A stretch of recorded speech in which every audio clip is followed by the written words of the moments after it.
का वास्ता एहतियात कीजिए। यहीं से बात शुरू करूंगा क्योंकि इसकी एक वजह है इंडिया की हालत और उसके मनाजिर। भारत में इंतजामिया पूरी कोशिश कर रही है। हमारी नेक तमन्नाएं भारतीयों के साथ हैं क्योंकि वो भी इंसान है हमारी तरह के, और वो तकलीफ में है, इस वक्त बहुत मुश्किल में है। और इसके पीछे जो सबसे बड़ी वजह है वो भारत की पब्लिक है। आप उनकी हुकूमत को दोष नहीं दे सकते, आप उनके अस्पतालों को जिम्मेदार करार नहीं दे सकते क्योंकि उनके पास फैसिलिटीज पाकिस्तान से ज्यादा थी। उनके लोगों ने एहसास नहीं किया, उनके लोगों ने खौफ नहीं खाया कि जहां पे वबा हो वहां पे ट्रेवल ना किया जाए, जो लोग जहां हैं वो वहां रुक जाएं। लेकिन इसके बावजूद लोग बात को समझे नहीं। जो लोग बात को समझे वो इसमें से निकल गए, जैसा कि हम न्यूजीलैंड की मिसाल दे सकते हैं, और वो कोरोना वायरस से बहुत जल्द निकल गए। लेकिन हम ऐसा नहीं कर पाए।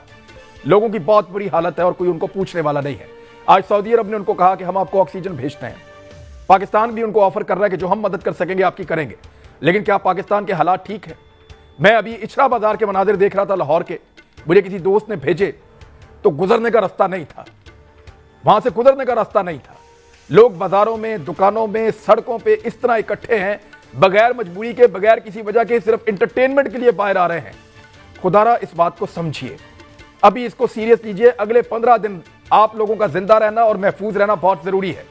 अगर इन 15 दिनों में, 20 दिनों में आपने जिम्मेदारी का सबूत ना दिया तो याद रखिएगा, अगर हमारा निजाम कोलैप्स कर गया तो वापसी बहुत मुश्किल हो जाएगी। ये मनाजिर एक बाजार के, ये लाहौर का एक बाजार है, ये मनाजिर आप देखिए। हम कोरोना वायरस से लड़ रहे हैं। यहां आपको कम ही ऐसा बंदा नजर आता है जिसके मुंह पे मास्क हो, लेकिन इतना करीब और इतने रश के अंदर मास्क भी क्या काम करेगा?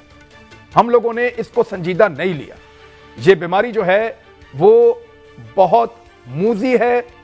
इस लहर के अंदर जो वायरस आ रहा है वो कई गुना ज्यादा तेजी से फैलता है और 10 से 12 घंटों के अंदर अपना काम दिखाता है। जब तक लोगों को समझ आती है वो अस्पताल पहुंच जाते हैं। अस्पतालों के अंदर ऑक्सीजन की किल्लत है, हमारे पास वेंटिलेटर्स भी कम हैं, हमारे पास बेड्स भी कम हैं।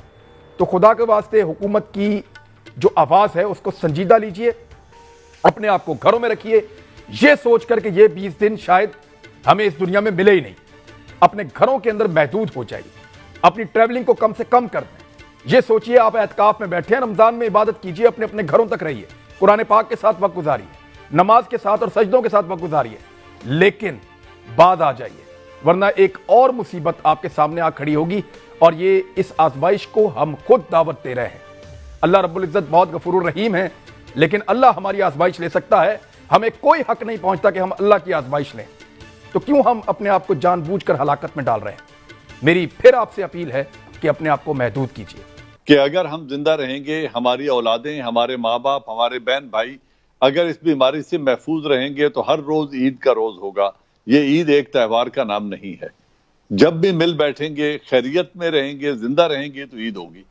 तो मेरे ख्याल में एक तरफ सोशल रिस्पॉन्सिबिलिटी है, हुकूमत ने अवेयरनेस तक अपना हक अदा कर दिया, मीडिया ने भी अदा कर दिया, सोशल मीडिया के जो लोग हैं उन हर आदमी ने, अवेयरनेस की कोई कमी नहीं है मुल्क में, सिर्फ रियलाइजेशन की बात है कि लोग इसको अब भी रियलाइज नहीं कर रहे। तो मैं समझता हूँ हुकूमत वक्त का काम है।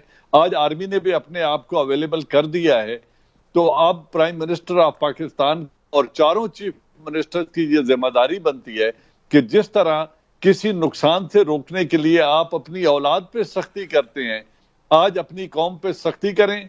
चाहे 15 दिन के लिए मुकम्मल लॉकडाउन करना पड़े ईद तक, ईद की छुट्टियों में कम्यूटिंग, सिटी अर्बन से रूरल और रूरल से अर्बन एरिया का, और जो तफरीही मकामात हैं उनके सफर को बंद कर दें और 15 दिनों के लिए इतनी सख्त लॉकडाउन करें कि इन 15 दिनों में अगर हमने रिलीफ ले ली तो हॉस्पिटल और हेल्थ फैसिलिटीज भी स्टैंड कर जाएंगी, हम भी इससे अल्लाह के फजल से महफूज रहेंगे। और आपने बड़ी खूबसूरत बात की है कि आखिरी अशरा आ रहा है रमजान शरीफ का, अल्लाह के आगे झुक जाएं, इस्तगफार करें, कुरान और नमाज से रिश्ता जोड़ लें और इन आखिरी 10 दिनों में इतनी इबादत करें और इतनी गिड़गिड़ा के दुआएं मांगें कि अल्लाह हम पर रहम कर दे और सारी दुनिया पे रहम करे, बिलखुसूस हम पे और आलम इस्लाम पे अपना रहम करे। और हम इससे अल्लाह से मुआफी मांगे। हुकूमत को सख्ती करनी चाहिए, कोई दूसरा तरीका नहीं है। लोग नहीं मान रहे, नहीं रियलाइज कर रहे, तो जिस तरह हम अपने बच्चे पे, औलाद पे सख्ती करते हैं उसकी बेहतरी के लिए हुकूमत वक्त को चाहिए, चारों सूबों को, कि सख्ती करें और इसको SOPs पर अमल दरामद करवाएं। जी एजाज चौधरी साहब। जी बहुत शुक्रिया इमरान भाई। पहली बात तो यह है कि मैं यानी जो आपका इंट्रो है 100% इत्तफाक़ करता हूँ, और ना सिर्फ इत्तफाक़ करता हूँ, मैं आपका शुक्रिया अदा करता हूँ कि आपने पूरे दर्द दिल के साथ हर पहलू से इस सूरत हाल के ऊपर तबसरा किया है। यानी इसके अलावा और कोई बात नहीं की जा सकती कि जिस कदर हम सेल्फ डिसिप्लिन होंगे, जिस कदर हम अपनी एहतियाती तदाबीर करेंगे, जिस कदर हम ये इसकी संगीनी को समझेंगे, और उतना ही ये हमारे लिए बेहतर होगा। वरना यानी जिस तरह भारत, उसके पास कोई वसाइल की कमी नहीं है, वैक्सीन की कमी नहीं है, लेकिन वो इसके ऊपर काबू नहीं पा सका। इसी तरह यानी सारे यूरोपीय ममालिक भी हमने देख लिए हैं, अमेरिका भी हमने देख लिया कि वो भी काबू नहीं पा सके। इसलिए वही लोग, यानी आप न्यूजीलैंड की मिसाल लोग दे रहे हैं या चाइना की मिसाल दे रहे हैं, तो उन्होंने वैक्सीन से पहले सेल्फ डिसिप्लिन से अपने ऊपर पाबंदियां लगाकर इसको यानी मैं समझता हूं कि रोका है। जहां तक जनरल साहब ने कहा है कि हुकूमत हर पहलू से ऐलानात भी कर रही है, सूरत हाल की संगीनी को भी वाजे कर रही है, और ये इशारे वाजे तौर पे दे रही है कि अगर हालात ज़रा से भी और बिगड़ गए तो इसका कोई चाराकार लॉकडाउन के अलावा नहीं होगा, आपको लॉकडाउन की तरफ जाना पड़ेगा। मैं इसमें एक तजवीज़ देता हूँ हुकूमत को, तो मेरा ख्याल इंशाअल्लाह वो उसके ऊपर अमल दरामद करेंगे, निजी अदारों को, कि वो अपने मुलाजमीन को तनख्वाहें इस महीने के आखिरी दिन को दे दें, ताकि अगर किसी ने कोई खरीदो फरोख्त करनी है तो वो 5 दिन पहले भी दे दें, वो पहले भी दे सकते हैं, पहले दें, ताकि वो अभी करें जो करना। ये इन्हीं दिनों के अंदर जो आपने एक बाजार की यहाँ पर सूरत हाल बताई है, इसी तरह इस सारे बाजारों का हाल है। कोई किसी दर्जे में भी एहतियात नहीं कर रहा। आप उसे गिरफ्तार करना शुरू कर देंगे तो हमारे यहाँ हमें हवालातों का अंदाज़ा किस तरह की होती हैं, वहाँ पर भी कोई एहतियात नहीं हो सकेगी। इसलिए मैं उलमा से, आइम्मा मसाजिद से, खतीब हजरात से भी अपील करता हूँ कि वो मसाजिद के ज़रिए, ऐलानात के ज़रिए, मीडिया के ज़रिए कौम को एहतियाती तदाबीर के लिए तैयार कर लें, और फिर जब नागुज़ीर हो जाएगा तो लॉकडाउन होगा।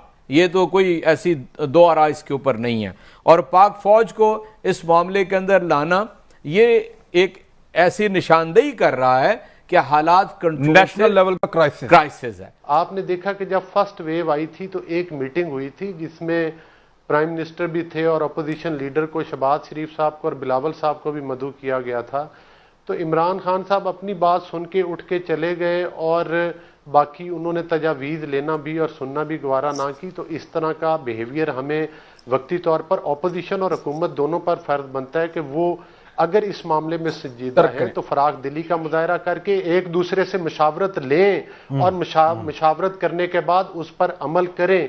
कोई ऐसी बात नहीं, ये पाकिस्तान तमाम शख्सियात ने मिलकर बनाया था, इसको हमने लेके चलना है। हमारे इख्तलाफात हैं, हमारे तफज़ात हैं, लेकिन कुछ इश्यूज ऐसे हैं कि वो जो कौमी इश्यूज हैं उनके ऊपर हमें इकट्ठे होकर चलना चाहिए।